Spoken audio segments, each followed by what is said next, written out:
첫 번째 성경을 해석하는 관점이 뭐라고요? 열쇠가? 구속사예요. 구속의 이야기다. 두 번째 성경을 보는 커다란 관점이 뭐냐면 하나님 나라예요. 하나님 나라. 성경은 하나님 나라에 관해서 이야기하는 책이다. 이렇게 말할 수 있습니다. 예수님이 이 땅에 오셨는데 왜 오셨냐면 하나님 나라를 들고 오신 거예요. 하나님 나라를 들고 오셔서 하나님 나라를 소개하고 하나님 나라를 가르치고 하나님 나라를 전파하시며 하나님 나라의 백성이 되도록 하시는 거예요. 왜 죽으셨느냐? 왜 주셨느냐? 우리를 하나님 나라 백성이 되게 하시기 위해서 죽으셨어요. 예수님의 탄생, 사역, 죽으심, 부활하심, 승천, 재림 모두가 다 어디에 포커스가 맞춰져 있냐면 하나님 나라에 포커스가 맞춰져 있어요. 예수님의 3대 사역을 가르치고 전파하고 치유하는 사역이라고 해요. 뭐에 대해서 가르치고 뭐에 대해서 치유하고 뭐에 대해서 전파하느냐? 하나님 나라예요. 하나님이 병자를 고치시죠. 하나님이 죽은 자를 살리세요. 여러분, 예수님이 겨우 그 죽은 자를 살리기 위해서 혹은 겨우 병 고치기 위해서 이 땅에 오신 게 아니에요. 저 자신이 저에게 기도해서 병 나은 적도 있고 귀신 내쫓은 적도 있어요. 저 그 경험 많이 했어요. 그럼 질문할게요. 이러한 일들이 기독교 안에만 있을까요? 불교에도 있을까요? 아니면 다른 종교에도 있을까요? 아니면 샤머니즘에도 있을까요? 다 있어요, 여러분, 다. 그러니까 그런 걸 가지고 이게 영어만이 여기에 진리가 있느니 이게 진짜 기독교 바보 같은 거예요. 그러니까 현혹이 되는 것이 왜 없냐? 왜 현혹이 되느냐? 진리가 없기 때문에, 말씀이 없기 때문에. 그게 뭔지를 모르는 거예요. 요한복음에 나오는 7가지의 기적이죠. 8가지도 아니고 9가지도 아니고 6가지도 아니고 5가지도 아니고 7 완전수, 그렇죠? 근데 그 기적을 뭐라고 하냐면 기적 이렇게 말하지 않고 뭐라고 해요? 표적이라고 한단 말이에요. 표적. 그럼 표적이에요. 예수님이 이 땅에 오셔서 병자를 고치시고 어떤 오병이의 이적을 일으키시고 죽은 자를 살리시고 죽은 나사로를 살리신 이 모든 것은 뭐냐면 그 자체로 의미가 있는 게 아니에요. 그 자체로 이적을 일으키시기 위해서 하신 것이 아니라 그러한 모든 사건, 그런 모든 일들을 통해서 예수님이 보세요. 뭔가를 말씀하고 싶은 거예요. 그래서 이걸 표적이라고 해요. 세메이온이라고 하는 거예요. 여러분 사인 아시죠? 그게 진짜가 아니라는 거예요. 진짜가 아니고 그것을 통해서 진짜 실체를 말하고 싶은 거예요. 그럼 진짜 실체가 뭐예요, 여러분? 진짜 실체가 뭐예요? 다 자신이에요, 자신. 예수 그리스도 자신. 내가 누군지 아니? 내가 누군지 아니? 내가 이 땅에 왜 하는 줄 아니? 이 복음에 관한 모든 실체들을 7가지 이적을 통해서 세미이온을 통해서 말씀하는 거예요. 그게 요한복음이에요. 그러니까 여러분 우리가 성경을 보면서 예수님이 죽은 나사로를 살리셨어요. 그러면 성경을 보면서 야 이렇게 엄청난 일을 하셨구나. 감탄하고 기뻐하고 그러면서 예수님이 이렇게 죽은 자를 살리신 것처럼 병든 자를 고치신 것처럼 우리 교회도 그렇게 하자. 잘못 보는 거죠, 성경을. 예수님이 왜 병자를 고치셨어요? 왜 죽은 자를 살리셨어요? 이게 왜 예수님의 3대 사역 중에 하나죠? 여러분 이 세상은 마귀가 지배하는 세상이잖아요. 죄가 지배하는 세상이잖아요. 마귀가 지배하는 세상, 죄가 지배하는 세상은 어떤 거예요? 병이 창궐하고 죽음이 창궐하고 마귀가 왕노릇하는 세상이잖아요. 그래서 예수님이 오셔서 진정한 왕이 오셔서 그것을 때려 부시는 거예요. 뭐가 왔다는 걸 말하는 거예요? 하나님 나라가 왔다는 거예요.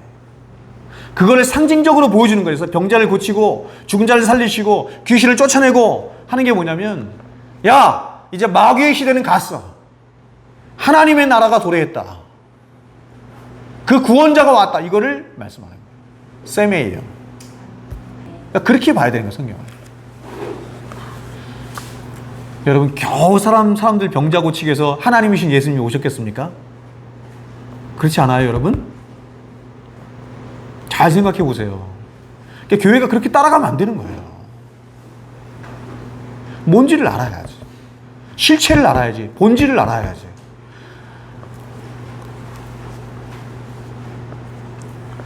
그래서 예수님이 이렇게 말씀하셨어요. 보세요. 성령의 능력을 힘입어 귀신을 쫓아내는 것이면 이렇게 말해요. 하나님 나라가 이미 너희에게 임한 것이니라. 그렇죠? 성령을 힘입어서 귀신을 쫓아내는 일을 보니까 그 일을 통해서 예수님께서 뭘 말하고 싶은 거예요? 하나님 나라가 임하셨다는 것을 말씀하고 싶어 하는 거예요. 여러분, 예수님이 공생애를 시작하시면서 첫 번째로 하신 말씀이 뭐죠? 설교예요. 예수님이 첫 번째로 설교하신 거예요. 첫 번째 설교가 뭐예요? 회개하라, 천국이 가까웠느니라. 천국이 가까웠느니라. 천국 하나님 나라죠. 마가복음, 누가복음, 요한복음 다 하나님 나라에 대해서 얘기하는 거예요. 하나님 나라. 마태만 그 하나님 나라를 아주 독특하게 천국 이렇게 표현했어요. 그렇죠? 심령이 가난한 자는 천국이 저희 것이며. 다 천국 얘기하죠. 근데 일반적으로는 우리가 하나님 나라 이렇게 얘기한단 말이에요. 근데 예수님이 첫 사역을 시작하면서 가장 먼저 하신 게 뭐냐면 천국에 대해서 말씀하시는 거예요.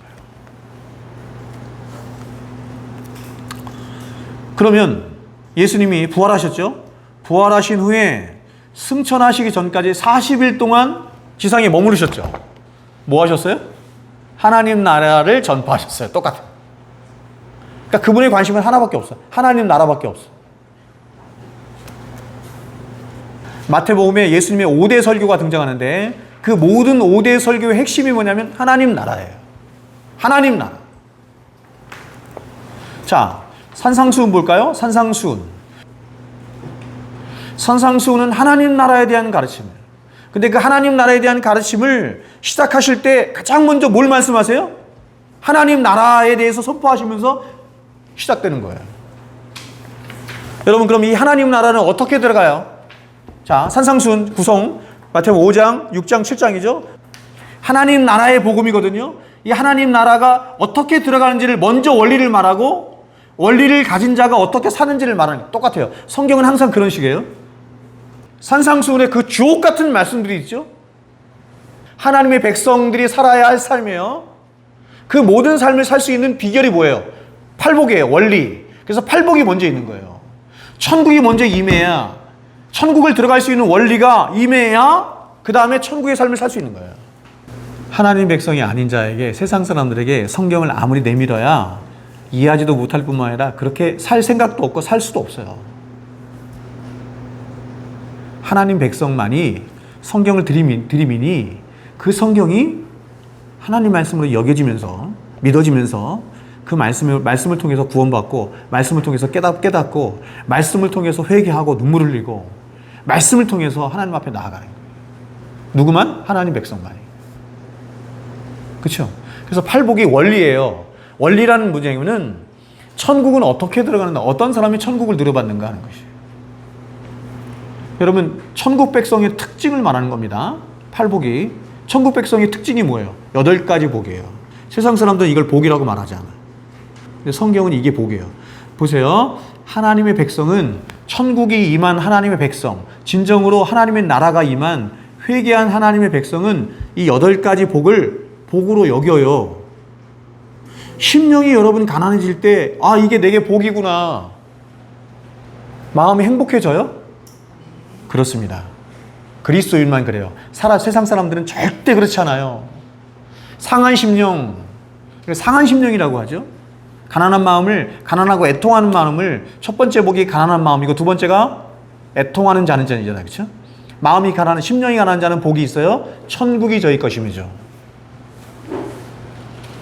여러분, 왜 울어요, 사람이? 왜 애통해요? 왜 마음이 가난해졌어요? 여러분, 왜 사람이 갑자기 마음이 가난해지고 왜 애통해졌어요? 더 나아가서 왜 온유해졌어요? 세 번째 복이 온유해지잖아요. 더 나아가서 왜 의해주리고 목마른 자가 됐어요? 세상 사람들이 의해주리고 목말라요? 택도 없는 얘기입니다. 온갖 술수와 온갖 거짓과 자기를 위해서라면 얼마든지 남을 패 죽일 수 있는 세상, 그 세상이에요. 절대로 의해주리고 목마르지 않아요. 그리고 거기서 말하는 의는 우리가 흔히 말하는, 세상 사람들이 말하는 저스티스의 의를 말하는 것도 아니에요. 예수 그리스도의 의를 말하는 거예요. 거기에 세상은 전혀 목마르지 않아요. 근데 어떤 사람들은 그걸 목말라 해. 그걸 줄여요. 목말라 해요. 첫 번째 복이 가난함입니다. 가난함. 왜 가난해질까? 자기의 실체를 봤기 때문에. 자기의 진짜 모습을 봤기 때문에. 그래서 가난해지는 거예요. 천국을 누려받은 자가 갖게 되는 첫 번째 이 심령의 표지가 뭐냐면 자기 자신에 대한 사형 선고입니다. 그래서 마음이 가난해지는 거예요. 하나님 앞에서 내가 어떤 자인지를 본 거예요. 아무 소망이 없는, 하나님 앞에 아무것도 내세울 것도 주장할 것도 없는 나라고 하는 존재는 평생 태어나서 죽을 때까지 죄를 먹고 마시다가 멸망을 향해 갈 수밖에 없는 그런 비참한 존재라는 사실을 여러분 하나님 앞에서 본 거예요. 그래서 어떻게 돼요? 심령이 가난해져요. 더 나아가서 어떻게 돼요? 애통함을 가져요. 눈물을 흘려요. 자기의 죄로 인해서 눈물을 흘리는 거예요. 그게 팔복의 첫 번째 복이고 두 번째 복이에요. 이렇게 되니 이 사람이 누구에게 뭘 주장하겠습니까? 세상 사람들은 자신 만만한 자가 복이 있으며 이렇게 말하죠. 성경은 그렇게 말하지 않고 자기 자신의 실체를 보자 누구에게도 자기 자신을 내세울 만한 게 아무것도 없음을 알아요. 그런 마음의 상태를 온유라고 그래요. 온유한 자가 복이 있는 거. 그래서 온유는 더 큰 의미를 갖지만, 그리고 그 사람은 오직 한 가지의 목마름을 가져요. 그게 뭐냐면 의에 대한 목마름이에요. 예수 그리스도의 의, 십자가에 나타난 예수 그리스도의 의에 대한 목마름. 그런 사람을 그리스도인이라고 하는 거예요. 그래서 팔복이 팔복산이라고 하잖아요. 팔복산, 산을 넘어가는 겁니다. 심령이 가난한 자 올라가요. 애통하는 자 올라가요. 온유한 자 올라가요. 꼭대기가 어디냐면 의가 채워지는 꼭대기예요. 여기서 의가 채워져. 의가 채워지자 이제 하사라는 거예요. 산을 내려오는 거예요. 내려오는 자는 어떤 마음을 갖죠? 화평케 하는 마음을 갖죠. 성결한 마음을 갖죠. 더 나아가서 의를 위해서 자신을 얼마든지 희생하고 버리고 고난받을 각오가 돼 있어요. 의를 위하여 박해를 받는 자는 복이 있나니 천국이 저희 것이며 천국이 감싸고 있죠. 천국을 시작해서 천국으로 마무리되고 있죠. 이렇게 팔복산을 넘은 자만이 이제 산상수훈 5장, 6장, 7장에서 말하는 그 삶이 내가 살아야 할 삶이고 내가 기뻐해야 할 삶이고 내가 걸어야 할 삶이라고 인식이 되어지는 거예요. 그때 팔복산을 넘지 않았는데 5장, 6장, 7장을 들이대면서 여러분 이렇게 살아야 합니다. 택도 없는 얘기입니다. 절대 기뻐하지 않아요. 그러니까 어떤 사람들, 교회 안에 있는 어떤 사람들 얘기하는 거예요. 5장, 6장, 7장 산상수훈의 말씀 너무 주옥과 같은 말씀이고 좋은 말씀이지만 세상 사람들도 다 좋아하는 말씀이죠. 그렇죠? 거기에 주기도문도 있고 왼뺨 때리면 오른뺨도 내밀라고 하고 오리 걸자 가면 심리 걸어가라고 하고 그런 말씀 다 있잖아요. 원수를 사랑하는 말씀도 있고 너무 주옥과 같은 말씀이죠. 근데 교회 안에 있는 사람들조차도 뭐라고 얘기하냐면 이 산상수훈의 말씀은 천국에 가서 우리가 지켜야 될 말씀이야. 이렇게 생각하는 거예요. 왜 그런 얘기가 나오냐면 팔복을 넘어본 경험이 없기 때문이에요. 팔복산을 진정으로 넘으면 내가 이 땅에서의 살아내야 할 삶이 이것이라고 믿어요. 그리고 그렇게 살지 못한 자기 때문에 또한 울고 회개하고 고통스러워하고 아파하고 자신이 없는 게 정상이고 그리고 자신감을 갖는 즉시 인간은 타락한 거예요. 이스라엘 백성들이 하나님 나라에 들어가지 못한 광야에서 다 죽었죠. 그렇죠? 그러면 첫 세대의 이스라엘 백성들이 왜 광야에서 다 죽었냐? 가나안 땅에 들어가지 못하고. 궁극적인 이유가 뭔지 아세요? 이스라엘 백성들하고 바리새인하고 똑같아요. 왜 그렇죠? 너무 자신감이 많아서 그런 거예요. 하나님이 끊임없이 말씀하세요. 너 이 말씀 잘 지켜. 이 말씀 잘 지키면 내가 복 줄 거야. 이 말씀 안 지키면 너 큰일 난다. 이스라엘 백성들이 별명이 얘기했죠. 목이 곧은 백성. 이 목이 곧은 백성이, 이 교만한 백성이 뭐로 나타나냐면 하나님 앞에 그렇습니다. 하나님 우리가 이 말씀을 다 지켜 행하겠나이다. 이렇게 나오는 거예요. 여러분 뭐가 작동했어요? 그 의가 작동한 거예요. 의가. 자기 힘으로 자기 능력으로 뭔가 할 수 있을 것 같아. 자기 의가. 하나님이 우리에게 율법을 주신 목적은 그게 아닙니다. 하나님이 우리에게 율법을 주신 목적은 율법은 우리를 부정시키도록 하는 거예요. 기각시키도록 하는 거예요. 하나님 말씀이 쭉 율법을 보자. 어떤 생각이 들어야 돼요? 하나님 이 말씀을 어떻게 지켜요? 내가 하나님 백성으로서 마땅히 이 말씀을 지켜 행해야지만 나는 지킬 수가 없어요. 나는 도저히 불가능한 존재예요. 그러니 나는 하나님의 은혜만 의지할 수밖에 없어요. 이렇게 나와야 되는 건데 이스라엘 백성은 그렇게 하지 않고 목이 곧은 백성이라 어떻게 했어요? 다 지켜 행하겠나이다. 이게 교만인 거예요. 이 교만 때문에, 이 외식 때문에, 이 인간의 자기의 때문에 이스라엘 백성들이 망한 거예요. 바리새인들이 망한 거예요. 진정한 하나님의 백성은 출발은 어디예요? 하나님, 난 못해요. 말씀 앞에 서자 어떻게 돼요? 마음이 가난해지는 거예요. 애통해지는 거예요. 팔복이죠? 교회는 하나님의 말씀으로 끊임없이 인간의 의를 죽이는 곳이에요. 어떤 교회가 외형적으로 딱 볼 때 건강하지 않은 교회냐면 인간의 의견이나 말이 수시로 튀어나오는 거예요. 사람이 주인되고 사람의 말이나 사람의 생각이나 이런 것들이 아무렇지도 않게 나오는 거예요. 건강하지 않아요. 건강한 교회일수록 성도들은 대체적으로 조용합니다. 대체적으로 성도들은 어떻게 하려고 해요? 말씀을 들으려고 해요. 하나님 말씀을 들으려고 해요. 하나님의 말씀을 따라가려고 해요. 왜요? 인간의 의는 다 더러운 옷과 같기 때문에. 그런 상한 심령이 가득한 교회가 건강한 교회고 하나님이 기뻐하시는 교회라고 할 수 있습니다. 아멘이십니까? 네. 자, 우리가 아까 성경을 나눌 때 10시대로 나누기 전에 어떻게 나눴어요? 4시대 나눴죠. 창조, 타락, 구속, 완성. 그렇죠? 그러면 이것을 하나님 나라의 관점으로 보면 어떻게 말할 수 있어요? 창조는 하나님의 나라가 세워지는 걸 말하는 것이고, 타락은 하나님 나라에 대한 반역의 사건을 말하는 것이고, 구속은 하나님 나라가 회복되는 것을 말하는 것이고, 완성은 뭐예요? 하나님 나라가 완성되는 걸 말하는 거예요.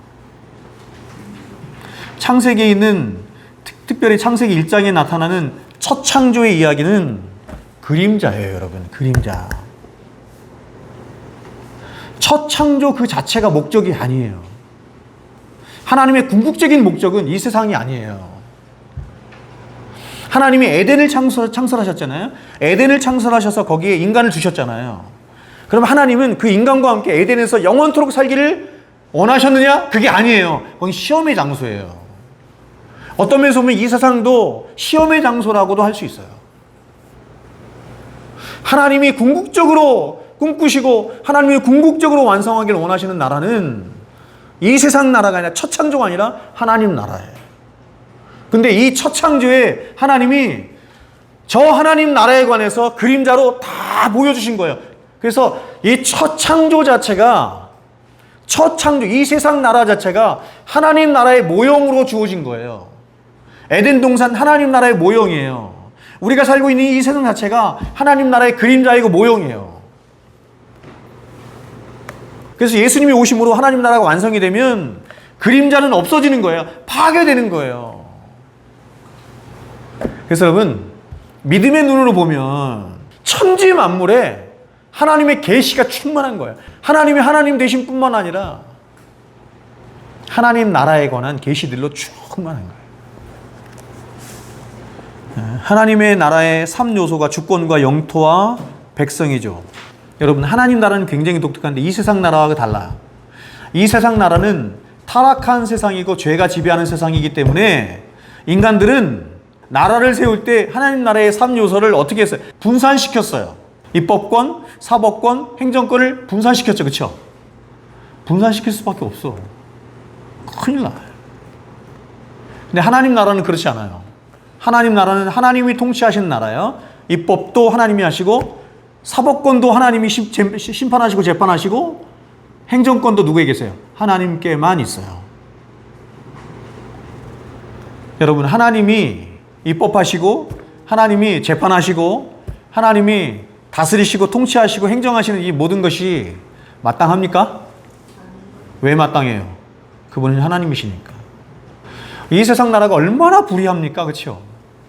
얼마나 불의합니까? 우리가 입법을 하지만 나라를 통치하고 다스릴 때 그렇게 합니까? 택도 없는 얘기죠. 그래서 우리는 하나님 나라를 꿈꾸는 거예요.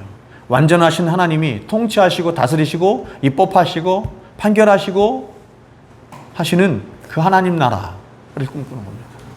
두 번째 요소가 백성인데 하나님 나라의 백성을 뭐라고 불러요? 교회라고 부르는 거예요. 교회. 성도도 좋습니다. 교회. 여러분이 교회라는 말을 자주 쓰길 바랍니다. 교회. 세 번째, 영토. 여러분, 하나님 나라의 영토는 어딜까요? 하나님 나라의 가장 중요한 개념은 이 통치의 개념이에요. 그러니까 하나님이 통치하시는 모든 영역은 하나님 나라거든요. 그럼 여러분 하나님 나라는 어디까지 볼 수 있어요? 천상세계와 지상세계를 아우르는 온 우주를 넘어서는 천상세계까지 포함하는 모든 게 다 하나님의 나라예요. 그래서 하나님이 예수님이 오셨을 때 야 하나님의 나라가 여기 있다 저기 있다 하지 마라. 너희 안에 있느니라. 하나님의 다스림이 통치가 우리 안에서 그게 하나님의 통치가 이루어지면 거기가 하나님의 나라가 되는 거예요. 하나님의 나라를 신학에서는 어떤 개념으로 얘기하냐면 에이레네 이렇게 얘기해요. 에이레네 평강으로 얘기해요. 하나님의 나라가 임한 자에게 있어지는 가장 중요한 특징이 뭔지 아세요? 평강이에요. 평강. 하나님이 나를 완전히 장악하셔서 통치하는 상태를 성경이 뭐라고 불러요? 하나님이 나를 완전히 장악하셨어요. 그래서 그렇게 통치하시는 상태를 뭐라고 불러요? 안식, 사바트 이렇게 말하는 거예요. 안식한다 이러죠? 쉰다 이러죠? 여러분 하나님이 야곱을 장악하기 전까지 야곱은 어떤 상태였어요? 근심과 걱정과 두려움. 근데 야복강가에서 여러분 하나님이 야곱을 장악하시자 어떤 일이 벌어집니까? 야곱이 그동안 가졌던 모든 염려, 근심, 걱정, 두려움 싹 사라지는 거예요. 누구만 보여요? 자신을 찾아오신 하나님만 보이는 거예요. 싹 다 잃어버려요. 그런 상태를 평강이라고도 말하고 그런 상태를 사바트 안식이라고도 말하는 거예요. 천국은 어떤 곳이냐? 그렇게 하나님이 완전히 나를 지배하시는 곳이에요. 그곳이 천국이에요. 완전한 평강, 완전한 안식이 이루어지는 곳, 천국입니다. 나에게 내 안에서 근심을 일으키고 걱정을 일으키고 두려움을 주는 원인이 뭐예요? 나예요, 나. 더 정확하게 보면 자기애라 그랬어요. 자기애. 나 사랑하는 거야. 나 사랑하니까 그래서 나를 지키려고 하고 나를 안전하게 하려고 하고 나를 더 사람들에게 돋보이려고 하고 그래서 내가 뭔가를 얻지 못해. 그러니까 염려하고 근심하고 두려워하고 이렇게 되는 거거든요. 근데 성령이 충만하면 어떤 일이 벌어지냐면 그런 내가 쫓겨나요. 그런 내가 쫓겨나고 성령이 나를 장악해. 그때 비로소 뭐가 찾아온다? 에이레네 평강이 찾아오더라. 실존주의 철학자 하이데거가 말한 대로 이게 친구거든요. 근심과 걱정과 염려와 두려움은 친구인데 여기서 벗어날 수 없어요. 태어나면서 죽을 때까지 여기서 못 벗어나요. 어떻게 해서 벗어나느냐? 소극적으로는 공장을 없애요. 공장이 뭐예요? 나를 사랑하는 자기애를 죽이는 거예요. 이 말을 다른 말로 하면 창조의 역사로 돌아가는 거죠. 창조의 원리가 뭔데요? 나를 사랑하는 게 아니거든요. 하나님의 창조의 원리는 뭐예요? 하나님을 사랑하는 거예요. 하나님 사랑, 이웃 사랑이에요. 하나님 사랑하는 거예요. 정말 놀랍게도 이 땅에서도 우리가 정말로 하나님을 사랑해서 하나님이 나를 장악하게 되면 근심과 걱정과 염려, 두려움이 사라져요. 하나님이 여러분 성령이 내 안에서 나를 장악하신다, 충만하다 이거를 다른 말로 이렇게 말할 수 있어요. 하나님의 은혜가 나를 장악하신다 이렇게 말할 수 있어요. 하나님의 은혜가. 그럼 하나님이 우리에게 은혜를 주시는 방법이 뭐예요? 은혜를 주시는 수단이 뭐라 그랬어요? 말씀과 기도예요. 말씀과 기도. 여러분 더 많이 여러분이 말씀과 기도에 매진하셔야 돼요. 굉장히 많이 매진하셔야 돼요. 오늘날 그리스도인들이 갖는 말씀과 기도로 거룩해지거든요. 현격하게 부족합니다. 현격하게. 하나님은 하나님의 나라를 구속의 역사를 통해 이루어가시고 그 방법을 언약이라고 하는 방법으로 이루어가시는 것이며 그 하나님 나라의 주인공이 누구예요? 예수 그리스도이시며 그 하나님 나라의 백성이 누구다? 교회다 이렇게 말하는 거예요. 성경이. 성경을 바라보는 세 가지 관점이 뗄래야 뗄 수 없이 다 연결되어 있는 거예요. 구속사적이고 하나님 나라와 언약적인 모든 관점은 딱 뗄래야 뗄 수 없이 하나로 연결되어 있는 거예요. 성경을 읽을 때 이렇게 요 도표를 읽는 거예요. 여러분 X축은 시간 순서에 따라 가는 거잖아요. 그렇죠? 그래서 이것을 통시적이다 이렇게 말해요. 그러면 성경을 통시적으로 읽어요. 시간적으로 읽어요. 그거를 뭐라고 해요? 구속사적 관점으로 읽는다 이렇게 말하는 거예요.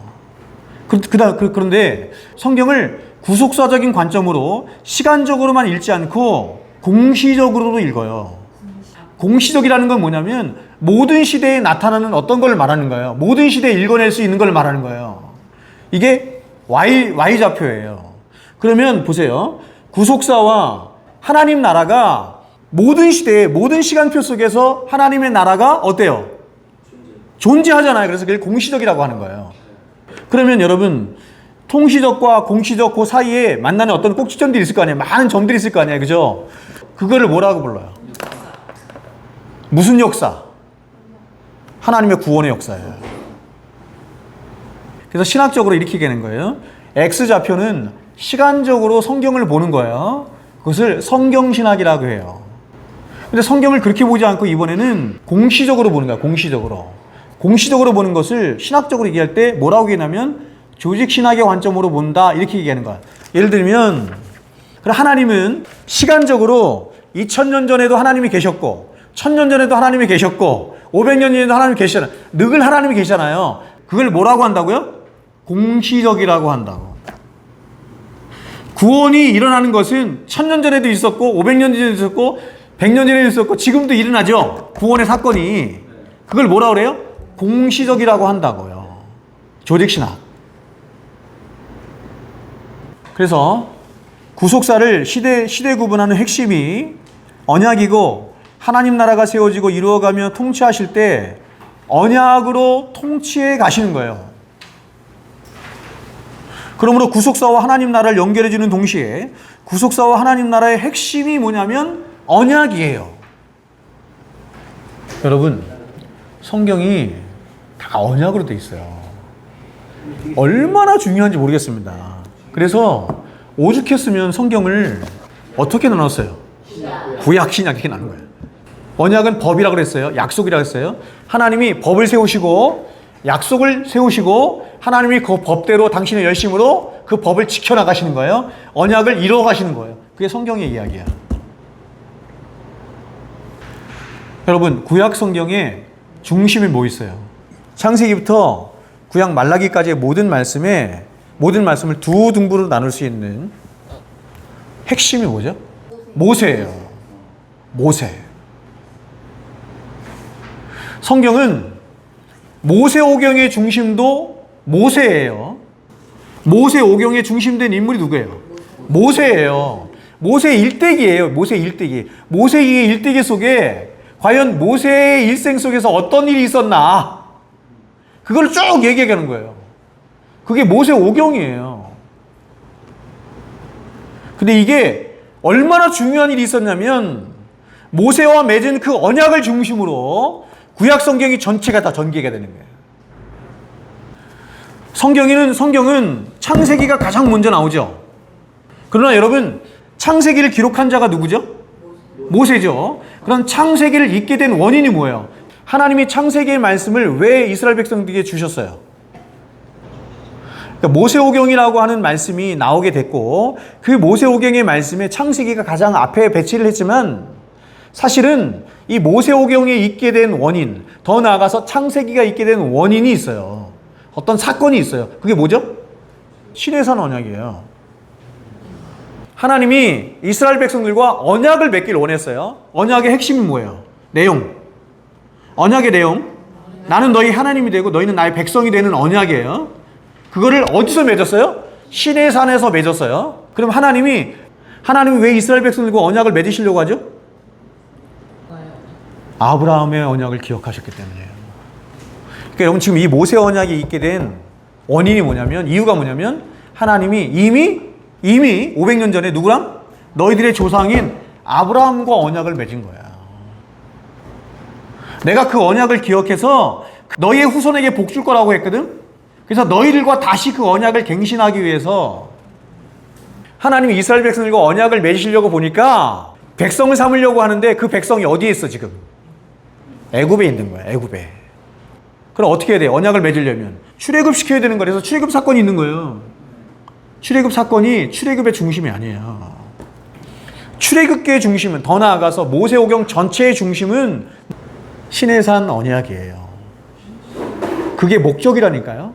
이스라엘 백성들과 언약을 맺는 게 목적이에요. 그러려고 보니까 이스라엘 백성들이 어디에 갇혀 있어요? 애굽에 갇혀 있는 거예요. 그래서 그들을 빼내오는 거예요. 그걸 뭐라고 한다? 구원이라고 한다. 그 언약을, 이 언약이 왜 이루어졌다고요? 아브라함 때문에. 아브라함 언약을 기억하자. 그래서 언약이 맺었어. 결혼식을 한 거예요. 하나님과 이스라엘 백성 사이에 결혼식 한 거예요. 그럼 결혼식했으면 가장 먼저 뭐가 필요해? 신방이 필요해요. 언약을 맺고 나서 하나님이 가장 먼저 하신 일이 뭐예요? 성막 지어라. 성막. 성막이 뭐죠? 신방이에요. 하나님과 만나는 곳, 성막. 그래서 신방이 마련이 됐어요. 하나님과 만나는 것. 성막이 뭐예요? 뭐라 했어요? 신의 산. 그렇죠. 하나님이 이스라엘 백성들과 처음으로 만나신 장면이 어디예요? 신의 산에서 만나주신 거예요. 하나님은 아무 데서는 안 만나요. 하나님이 지정하신 땅, 거룩한 땅, 성막에서만 만나는 거예요. 성전에서만 만나는 거예요. 그 성전이 다 그림자거든요. 성막, 성전, 에덴 동산 다 그림자예요. 실체가 뭐예요? 예수 그리스도. 성전된 나를 가리킴이라. 예수님 말씀하죠? 예수님 스스로 준 거죠. 그래서 하나님이 이스라엘 백성들을 처음 만나주신 곳이 어디냐면 시내산이에요. 근데 하나님이 시내산 어디에 임재하세요? 산 꼭대기에. 산 꼭대기에만 임재해요. 어디에 임재하신다? 지성소에 임재하신다. 자, 제가 풀어드릴게요. 시내산이 이렇게 있어요. 하나님이 여기에 임재하시는, 꼭대기에 임재하시는 거예요. 근데 꼭대기에면 누구만 와? 모세만 가는 거야. 모세만. 예수님 얘기하는 거야. 모세만 가는 거야. 대제사장만 가죠. 성막에 세 부분으로 구분되어 있어요. 중턱까지 올 수 있는 자를 구분하셨어요. 중턱에 누가 오죠? 제사장들이 와요. 성소에 누구까지 오죠? 제사장들이 들어와요. 지성소에 누가 들어와요? 대제사장. 대제사장에서 예수만 들어오죠. 됐어요? 그 다음에 산 기슭에 누가 들어와요? 백성들. 이스라엘 백성들이 어디까지만 올 수 있어요? 뜰까지만 들어올 수 있죠. 그렇죠? 자, 됐죠? 요걸 그대로 눕혔어요. 그대로 눕혔어. 뭐가 돼요? 성막이 되는 거예요. 성막. 성막이 세 부분이 되어 있죠? 지성소, 성소, 뜰 이렇게 되어 있죠. 하나님이 만나주시는 곳이 어디였냐면 시내산이었는데 하나님이 계속 이스라엘 백성들을 만나야 돼. 이스라엘 백성들이 살 수 있는 비결은 하나님을 만나는 것밖에 없어요. 은혜를 받아야 되잖아. 하나님 앞에 죄 용서 받고 은혜를 받아야 되잖아. 비결이 거기밖에 없어. 근데 시내산을 들고 다닐 수가 없네. 광야를 여행해야 되니까 나그네로 있어야 돼요. 하나님의 백성은 이상을 나그네처럼 여행하는 자예요. 그래서 하나님이 그들을 만나 주셔야 돼. 그러니까 시내산을 들고 갈 수 없으니까 어떻게 해요? 시내산을 똑같이 닮은 성막을 만들라 하신 거예요. 이해하시겠죠? 성막도 시내산도 더 먼저 모형이 있어요. 그게 뭐예요? 에덴 동산이에요. 에덴 동산도 성막하고 똑같이 생겼어. 그래서 하나님이 거기에 임재하셔서 그들을 통치하시고 다스리시고 그들에게 은혜 주시고 죄 용서하시고 하시는 자리예요. 그래서 하나님이 이스라엘 백성들과 언약을 맺으신 후에 가장 먼저 하신 게 뭐다? 성막을 지어라. 성막을 지어라. 이제 떠날 준비를 하는 거예요. 하나님이 시내산에 얼마 동안 이렇게 머물러 계시냐면 이스라엘 백성들이 1년 동안 딱 1년 머물러. 1년 머물면서 그거에서 뭐 하는 거냐면 그거 하는 거예요. 성막 짓고 그 다음에 여러분 결혼했으니까 뭐 해야 돼요? 같이 살아야 되죠. 같이 살려면 뭐가 필요해요? 하나님과 죄인된 이스라엘 백성이 같이 살려고 하니까 뭐가 필요해요? 율법이 필요하면 율법이. 거룩하신 하나님이기 때문에 마음대로 살 수 없죠. 하나님이 예배를 하도록 하나님이 이스라엘 백성을 선택하신 거예요. 그러면 어떻게 예배를 드릴 것인가? 그거를 다 말씀하시는 거예요. 그래서 거기에 무슨 법이나 그러니까 하나님이 이스라엘 백성들에게 주신 모든 율법, 그래서 신방을 차리고 그 다음에 말씀하신 게 뭐예요? 그게 레위기 말씀인 거예요. 레위기의 모든 율법이에요. 거기에 보면 시민법, 정결법, 뭐 관습법 이렇게 다 나오죠. 법이 나와요. 법. 뭐냐면 하나님과 이스라엘 백성 사이에 어떤 법을 지키며 어떤 관계를 맺으며 어떻게 예배를 드리며 어떻게 하나님 앞에 나아갈 것인지를 다 설명하는 거야. 법을. 마음대로 못 나와요. 우리가 하나님 앞에 마음대로 나갈 수 있다고 생각하세요? 나갈 수 없어요. 다 죽는단 말이에요. 하나님 앞에. 그래서 하나님이 모든 법을 그걸 무슨 법이라고 하냐면 율법을 거룩한 율법이라고 해요. 거룩하게 구별된 율법으로만 나와서 당신을 만나도록 하시는 거예요. 그럼 그 거룩한 모든 율법은 거룩해야 되거든요. 근데 세상에 거룩한 건 하나밖에 없어. 뭐예요? 예수 그리스도. 그래서 모든 율법은 다 뭐를 얘기한다? 예수 그리스도를 얘기한다. 광야 40년 동안 하나님이 여러 가지 이적과 기적과 모든 수많은 것들을 다 보여주신 것은 다 뭐 얘기하는 거다? 예수 그리스도 얘기하는 거다. 예수 그리스도 먹고, 예수 그리스도 마시고, 예수 그리스도 밟고, 그렇죠? 예수 그리스도 안에서 살다가 마지막에 누구 앞세워서? 여호수아. 여호수아가 누구다? 예수다. 예수 앞세워서 가나안 땅에 들어가는 거예요. 그게 뭐라고요? 그게 여러분 하나님이 예표로 주시는 거예요. 우리의 일생을, 우리의 삶을, 성도들의 살아갈 삶을 광야의 삶을 통해서 말씀하는 거예요. 그리고 그제서야 광야를 떠나는 거예요. 1년 있다가 떠나는 거예요. 그 다음에 광야 생활이 시작되죠. 광야 생활이 뭘 의미하나? 그 다음에 광야 생활 끝나고 가나안에 입성했을 때 가나안에 들어가서 사는 삶을 뭐죠? 여호수아 정복기, 그 다음에 사사기, 그 다음에 열왕기죠. 그럼 이것이 하나님 나라와 어떻게 연결되나? 다 설명이 되죠.